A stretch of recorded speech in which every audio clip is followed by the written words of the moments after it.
Influenza vaccine. How many of you have had an influenza vaccine this year? 1, 2, 3, 4, 5, 6, maybe 7. 50 odd people here. 16% of you have had a flu vaccine. Do you know how many people die of influenza every year? Any normal year. About 400,000 people worldwide. Do you know how many people have Spanish influenza again now? Probably about 150 million. And people will say, oh, but the H1N1 pandemic that hit recently, it only killed 15,000 people. Yeah, no, it killed 15,000 more people than the standard flu does. And it was the flu that replaced the standard flu that year. That's 500,000 people a year dying of influenza. There's an H7N9. Anybody has heard of it? It's popped up in China. It kills 50% of the people it infects, and it does go person to person, droplet. All it has to do is mutate a couple of times, and all of a sudden it's much, much worse than it was because it spreads so much faster. We have no capacity to respond to these things at all.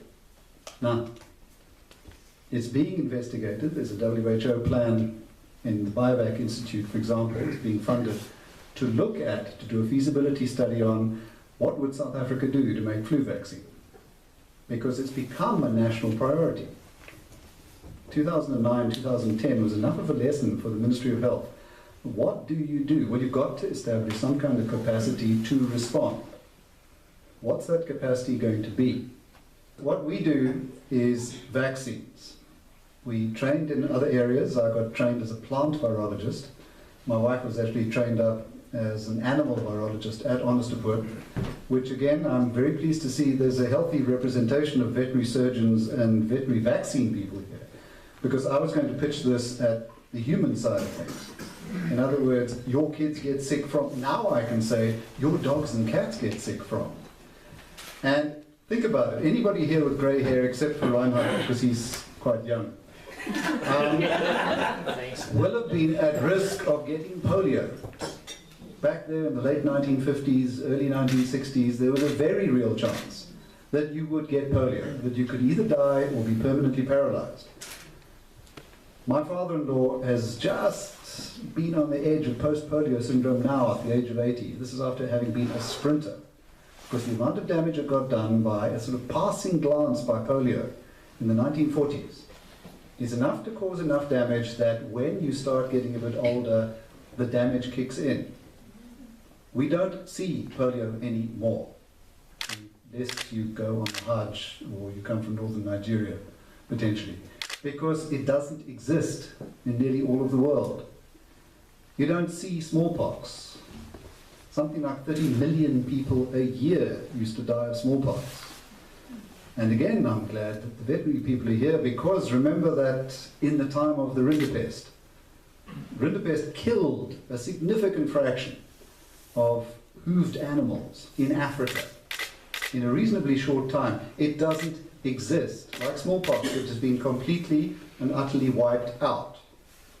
That's vaccines for you. And that's not even modern vaccines. That's things that were formulated back in the 1920s, when people hadn't even the faintest idea what caused these diseases. That's an egg. Chicken egg. That's the basis of how the world's influenza vaccines are made. 500 million doses a year. There are 7,000 million people on this planet. If we get H7N9 recombining and suddenly deciding it's going to be like the Spanish flu, we haven't got the world capacity to respond to this. Not if you use the conventional technology. You inoculate a hen's egg, individual hen's egg, one vaccine dose. If you're lucky, if it's H5N1, 3 eggs, 1 vaccine dose. There's a depiction for you. What you have to do is you find the virus that is circulating. You then mix it with other viruses that like growing in eggs. You put it into eggs.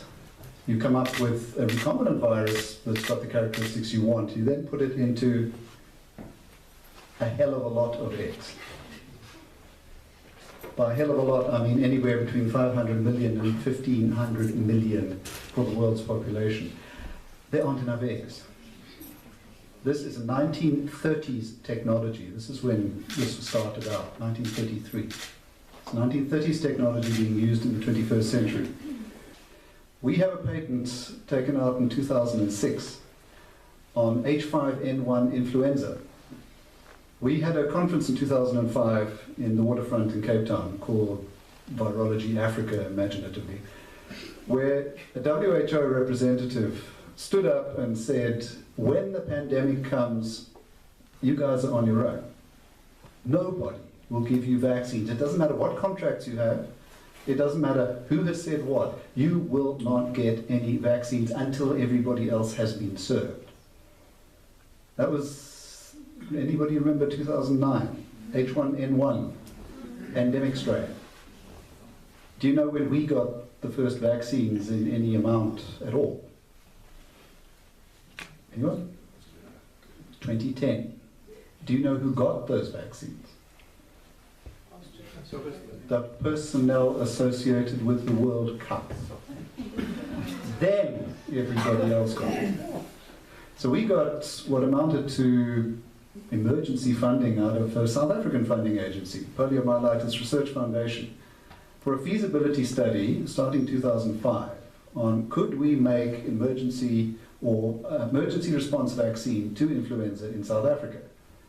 We had a postdoc who managed to do enough work to not only be on a papillomavirus patent, but also get the influenza virus patent, which precedes anybody else who tried to do the same thing, because we made it in plants. And we made it in insect cells, and we made a DNA vaccine, and a few other things. So as a way of exploring the potential to make an emergency response vaccine, we succeeded beyond our wildest dreams. Ed, I'm just interested in the types of plants that are being used, and if it's rapid response, are you waiting for plants to grow, and what sort of life cycle and that are you looking at? It's actually pretty simple, because if you wanted a rapid response capability, you would have plants growing all the time. You're talking about stuff that only grows to about this big, and it takes about 2 months to do that. We had a greenhouse in Durbanville. Somebody would come with a bucky loaded with plants every day. We'd load them into the plant growth rooms. The ones we didn't use, we'd just cut off and stick into bags and throw away. I mean, they don't cost much.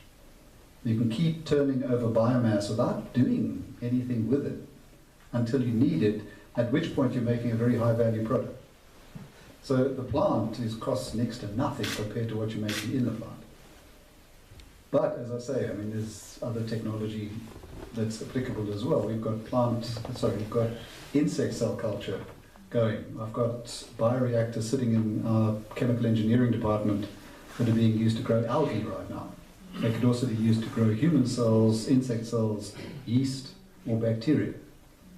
So that all of these technologies are available. It's just that plants represent an incredibly quick way of getting from literally nothing to large amounts of stuff in a very short time, because the scale-up can be incredibly quick. We started patenting things, because that's what you do if you want to protect them.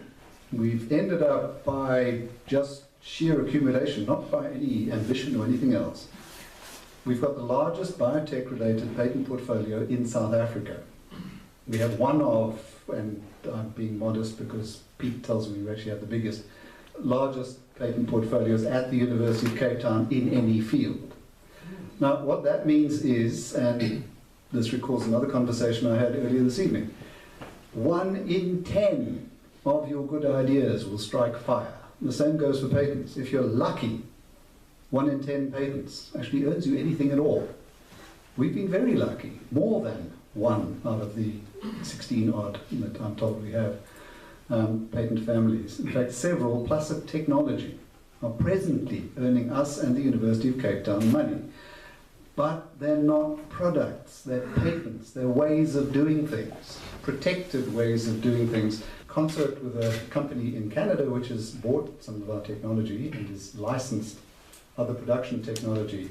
These guys are right out in the forefront of influenza vaccine response technology. They went out of interest just because they could. They took the H7N9 virus and in a month they made 10 million doses. The standard human vaccine takes 6 months from the time that the WHO has decided in its wisdom what it is that you should be looking at to get the first test vaccines that you can then scale up from. These guys can scale up from a sequence in a database to something that you can make hundreds of millions of doses of in a month. And they're doing it in plants. They're doing it in the same technology that we're using. And they may end up using one of our patents to do it. That's the kind of value that you can get in this country. There's enough smart people. There's enough patents. You heard Pete, we've got 66 patents. We're actually earning money out of some of these things, but none of them are actually being used to make anything because that's the shortfall. There is no development from the idea to actually taking it further and making a product out of it. That's what we would really, really like to change. Ed, you gave a marvelous talk where you had these big highs, where you were very positive and very upbeat about all the work that you've done, and then you hit these lows, which was mostly moaning and groaning about the lack of funding in our country, and I share that frustration with you, but I would like you to focus on the positives. You guys have done great work. You've not only published some of your work in the best international journals, but you've got these patents, you've got overseas companies excited. Don't you think that's where your focus should be, rather than being concerned about DST, MRC, NRF, not putting enough money into your research group, saying, listen, we've got the best ideas in the world, let's go where the money is. It may be the NIH, it may be into the private sector, big companies like Medicargo. Go for it. And that's where you're going to have your success. Surely that's where you should be putting all the big effort. And ultimately, the South African public, all of us around here, and all of those potentially who could be the victims of these awful diseases will be the beneficiaries. So surely that's where your enthusiasm and the focus of your research should be. Yes, with one proviso. And that is that if you're trying to make rapid response vaccines for South Africa, you sold that technology offshore, the same thing's going to happen as happened previously, which is that you're going to be last in the queue. So that is the one area where we would really like to see a change. Now, the fact that we could sell the technology for things like papillomavirus vaccines offshore is great for us. It's not necessarily that great for the people in this country. There's I think 800,000 women a year die of cervical cancer worldwide. 80% of them are in developing countries. Those are the ones who cannot buy the vaccines as presently supplied, unless they're supplied by governments, and there's maybe 4 governments in the world that give these things out free, because it costs $120 a dose. If you're really lucky, $20 a dose if the company's being kind, and that's 3 doses. That's only $60. That's about the health budget per person per year in a country like Zambia. That's where it starts being a bit of a problem. We would really like to see some of that technology stay local. I asked one of the biggest biotech funders in Europe, I said to them, so of the university programs and spin-outs that approach you, how many do you fund? And they said roughly 1 in 200. That's roughly how many get funded. That's middle to late stage funding, so it's gone through the early grant development stuff. But that's sort of their weed up rate. Now it's not vastly different here, I wouldn't imagine, other than your comment about that there's no natural host for technology development in South Africa from the point of view of an industry which is thriving and so forth. We don't have enough money going into basic research anymore. Not that we had very much to start with ever. Right now we have very little at all. So getting to the point where you're now sitting with a product, a potential product, you're sitting with a patent, you're sitting with a proof of concept, then there's that valley of death to try and get that funded to any kind of development phase before you even get to a product. Now, you're handicapped right from where you start because there isn't enough basic science money going in. In other words, the blue sky stuff. Agreed.